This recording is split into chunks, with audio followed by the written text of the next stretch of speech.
So maybe you should pray and ask God to allow you to create a place of shade for somebody else who is overcome with heat.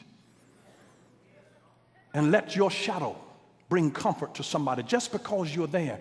When a mother is there, it calms her children. When a father is there, it calms his children.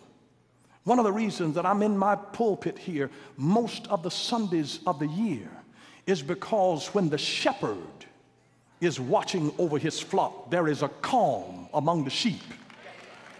But if daddy is gone all of the time, I refuse to be an absentee father. I get invitations. I could be somewhere preaching every Sunday of the year, but I'm a father.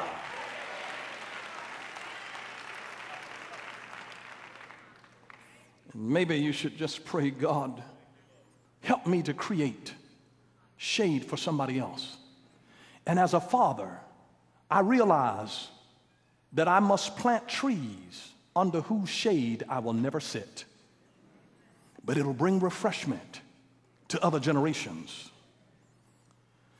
A friend of mine who's a pastor talked with me this week, and he mentioned how one of his brothers was dealing with a great challenge, severe challenge in his life and in the life of his wife. And his brother said, man, I'm going to pray for you. And when he told his brother that he was going to pray for me, he said, you know, really, you don't have to do that. And his brother shocked him with these words.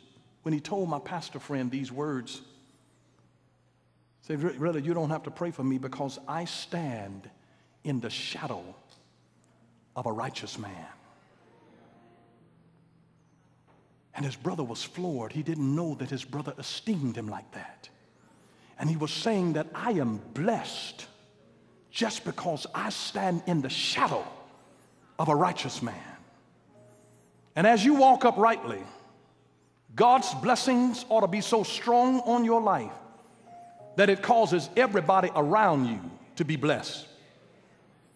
You ought to become the lamb for your house.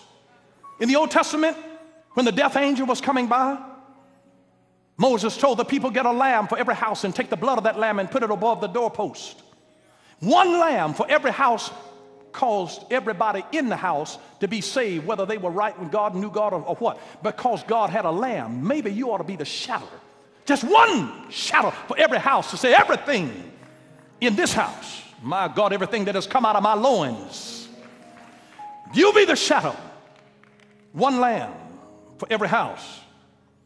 There ought to be people that are just blessed just by your shadow, if by nothing else. You remember it was Jacob's influence, his shadow, that was so strong that it blessed Laban's house. Laban got rich because of the favor that was on Jacob.